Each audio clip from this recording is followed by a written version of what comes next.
So irrational నెంబర్స్ను queue డాష్తో denote చేస్తాం. Irrational numbers అంటే ఏంటివంటే ఇక్కడ చూడండి 3/2 తీసుకోండి. దీని డెసిమల్ ఎక్స్పాన్షన్స్ ఎండ్ అయిపోతుంది ఇక్కడతో. ఇక్కడ 10/3 తీసుకోండి, దీని డెసిమల్ ఎక్స్పాన్షన్ రిపీట్ అవుతుంది. ఇర్రేషనల్ నెంబర్స్ అంటే ఇర్రేషనల్ నెంబర్స్ యొక్క డెసిమల్ ఎక్స్పాన్షన్స్ దీని మాదిరి ఎండ్ కావు, దీని మాదిరి రిపీట్ కావు.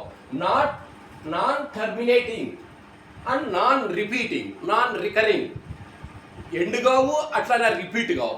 అటువంటి ఈ డెసిమల్ ఎక్స్పాన్షన్స్ ఈ నెంబర్స్నే ఇర్రేషనల్ నెంబర్స్ అంటాం.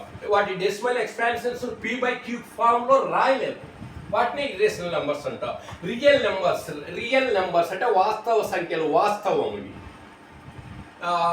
ఇవి వాస్తవ రియల్ నెంబర్స్ కాబట్టి ఆ రియల్లో ఆర్ లెటర్ను తీసుకొని ఆర్తో డినోట్ చేస్తాం. రేషనల్ నెంబర్స్ ఇర్రేషనల్ నెంబర్స్ కలిపి రియల్ నెంబర్స్ అంటాం.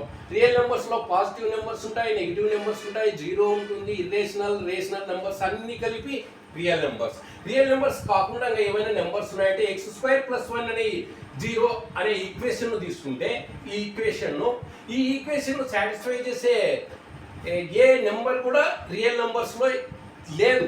ఈ ఈక్వేషన్ సాటిస్ఫై చేసే నెంబర్ రియల్ నెంబర్స్లో లేదు. అప్పుడు ఇప్పుడు x² +1 అవతల పోతే మైనస్ అవుతుందా? బోత్ సైడ్స్ రూట్ తీసుకో, స్క్వేర్ టు √2y √x √-1. ఈ √-1 దీని రూట్లలో నెగిటివ్ నెంబర్ వస్తే దానికి స్క్వేర్ రూట్ మనం కనుక్కోలేము, రియల్ నెంబర్స్లో పాసిబుల్ కాదు. కాబట్టి ఈ √-1 ఏమంటున్నామంటే ఐ అంటే ఇమాజినరీలో ఐ వస్తుంది చూడండి, ఐతో డినోట్ చేస్తాం. అంటే కనుక ఇది కల్పిత సంఖ్య, కల్పిత యూనిట్, కల్పిత ఇమాజినరీ యూనిట్, కల్పిత ప్రమాణం. దీన్ని 3i తీసుకున్నాం. ఇది ఇమాజినరీ నెంబర్ అంటాం. ఎందుకంటే ఇది రియల్ నెంబరే అయినా 3, వీడు మంచోడే, వీడు చెడ్డోళ్ళతో సవాసం చేసినాడు కాబట్టి ఇదంతా కూడా ఇమాజినరీ నెంబర్ అవుతుంది.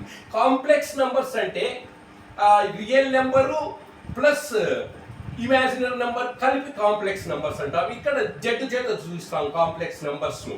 ఇక్కడ ఇది 2ను real number of Z, real part of Z అంటాం 2ను.